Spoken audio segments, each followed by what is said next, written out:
For those of you who don't speak hanky, a great sense of humor means a large meme collection.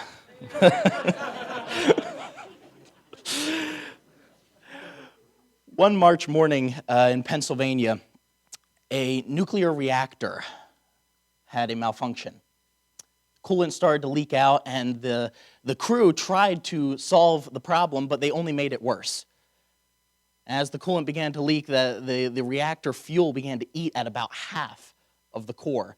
And it caused this meltdown to where radiation started to seep out into the community as geyser of steam just erupted up.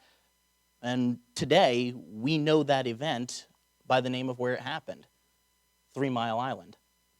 It's not that far from where I live, about 2.5 hours. It's really close to Cody and Chris's neck of the woods.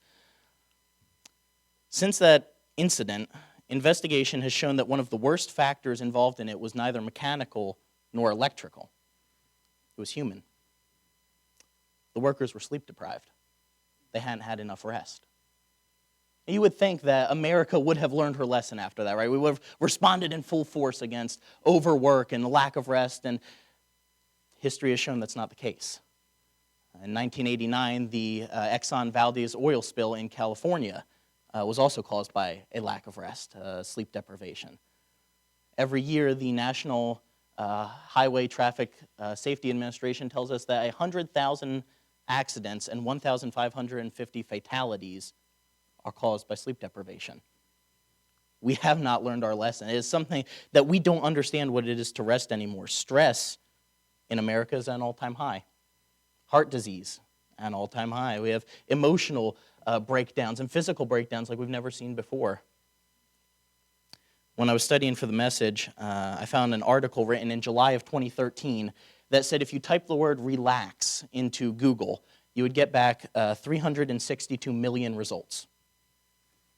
Okay. I wondered, what has 7 years done to that? Have we found any more answers? Have we just gotten more questions? Well, where are we with that? So I did the same thing again. I typed relax into Google, and I did not get back 362 million. I got back 2,960,000,000 results. I don't think we found what we're looking for. We still have questions that have not been answered. I almost wonder if we even know what we're looking for sometimes in rest. Rest is the forgotten doctrine of America. That's what I've titled the message today, The Forgotten Doctrine of America. We're so busy in the buzz of our life that we have forgotten what it is to rest. I'm not talking about sitting on your lily pad with your legs crossed and going, oh, like that. For those of you who maybe watched Little Bear as a kid, frog. That may be what some psychiatrist or psychologist would suggest. That kind of thing, that'll help you. But what I have to tell you today is so much better than that. I'm talking about kind of rest that is a lifestyle, that actually follows you through the day, where you actually wake up refreshed, renewed, and live like you are renewed. And some of you right now are looking at me like I'm crazy. You don't think that's possible. The message today is for the discouraged here, for the worn out, for the weary, for the one who thinks he can't do enough. We're going to see, my friends, that rest is an investment you must make. So turn with me, if you would, to Matthew chapter 11. I want to say thank you to Dr. Beal. I know he's not here, but Dr. Beal, faculty and staff of Ambassador, thank you for the distinct honor of being able to preach here behind this pulpit in a long line of great men who have done so. Brother Spencer, I blinked. I have a number of family or friends that I know are either watching now or will tune into YouTube later. My dad came down. I know my mom's watching and many others. So if you are listening and I know you, anything good that comes out of this, you had a part in. So thank you. Matthew 11, let's look at verse 28. Jesus says, "Come unto me, all ye that labor and are heavy laden, and I will give you rest.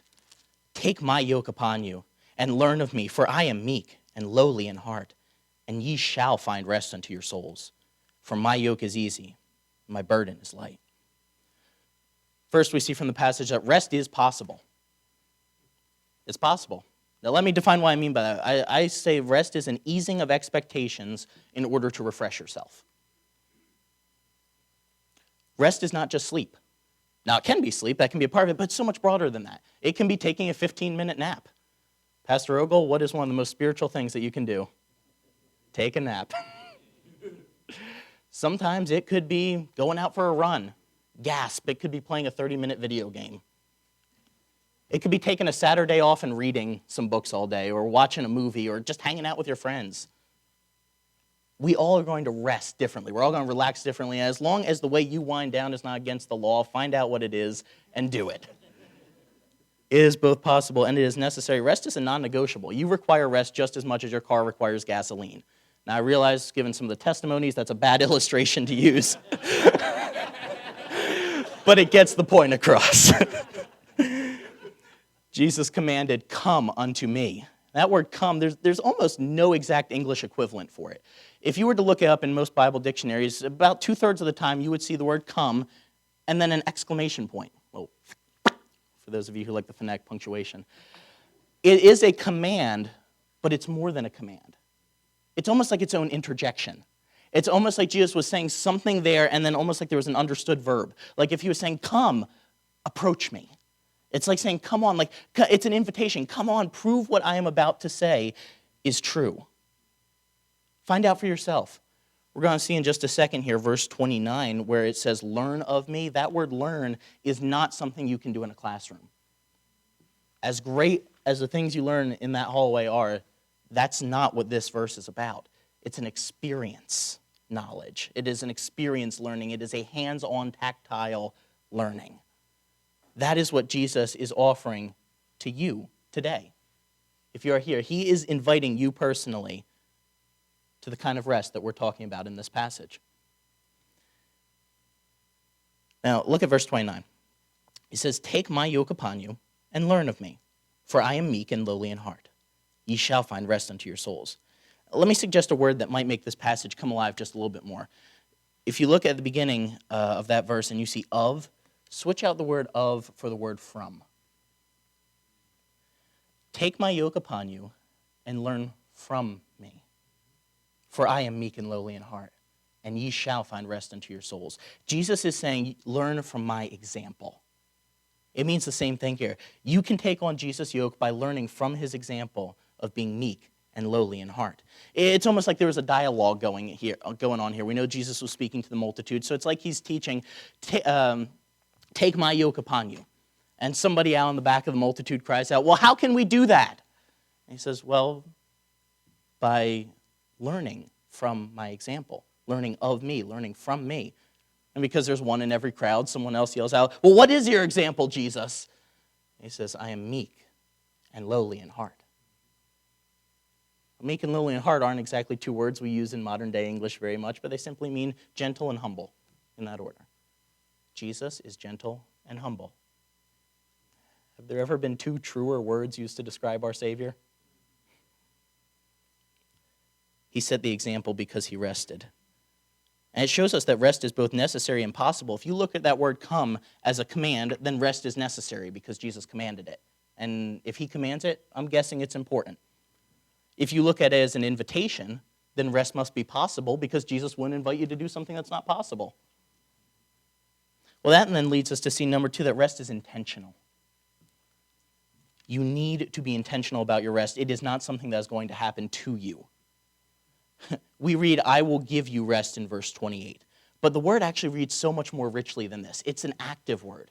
It literally reads, "I will rest you."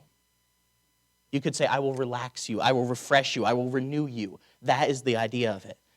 Rest is not what happens to you. Rest is what you intentionally plan out and follow through on. That's why I call it an investment. You're not going to wake up one morning and find $1,000 of your money suddenly invested in AT&T. Unless you just got your phone bill, of course, which we are not going to talk about. I had a bad weekend with phones. I'm not happy with AT&T. But that is investment. It's intentional. It's not just going to happen. And what is investment really? If you boil it down, it's this simple. It's money plus time equals more money. Right? That's the goal of it. It's the same thing with rest. Rest, over a period of time, equals a chance to be more productive. That is the goal with this. That being said, I want to say that third, rest will cause you to miss out. If you invest that $1,000 in AT&T, what can you not do with that $1,000? Literally anything else. You can't spend it. You can't invest in something else. As long as it is invested in AT&T, it is not going anywhere else. And you know what? You might miss out on some great investments. You might miss out on some bad ones. You might miss out on the chance to go blow it all on Burger King. Whatever it is, you're not going to be able to do it because it is in that one thing. And that is okay. If you had $1,000, say, which sounds like a lot of money to most of us here, if you had that $1,000, you could do whatever you wanted with it. You could spend it on your community, and would that help your community? Oh yeah, absolutely. Or let's say you invested it, and I don't know, 10 years later, now it's doubled, it's $2,000. Well, now could you not do twice the good? Now, surely it took a period of time, and there were some people who could have maybe used that $1,000 then in that 10-year period of time or 20-year period of time. But now you can help twice the people. You are going to miss out, and that is okay. Guys, every single one of us here has a body, a soul, and a spirit that we have been given to invest. And you could spend it all at one point in time, and you are going to burn yourself out. You're going to wear yourself out. You are going to be useless to the people in the future. Some of you are thinking, well, I just want to help the people now. I don't want to miss out on an opportunity. And what you're doing is you're missing out on opportunities later on down the road. You are meant to invest. FOMO is real. Fear of missing out is real, and it's big in Bible college sometimes. We get this idea that, oh man, we could change the world, and I need to do it right now. I need to get out there. I need to go. There are people dying, and I could reach them. I wasted my time being here at Bible college training. I wasted my Saturday because I took a nap. But these verses here are an exchange. Jesus is offering an exchange. He's saying, bring me your labor. Bring me your heavy burdens, your overworkedness, if you will. Bring me your burnt outness, your stress, your depression, your suicidal thoughts. Whatever it might be that is burdening you down, give it to me. And in return, I'm going to give you rest. That is the exchange. When you choose rest, you will always give up something else. Take, for example, a man who served a little over 30 years, let's say, in ministry. How many of you would say that man was a success? Anyone? Okay, maybe you need a little more context. So let's say he was good at what he did, and he never abused his power or his people. He stayed faithful there. Would you call him a success? Okay, most of you. Now let's take, in comparison, a man who served 3 years in ministry. By comparison, how many of you would call him a success? Maybe one or two? Okay. Let me make this give a little more detail here. Let's say that both of those men started at the exact same point in time. The first one immediately went out and he spent 30 years ministering to people. And he did it faithfully. The second one spent 30 years training. He was in Bible college and seminary, and he didn't help too many people in that time until that 3-year period. Would any of you call him a success? Anyone? Maybe one or two hands?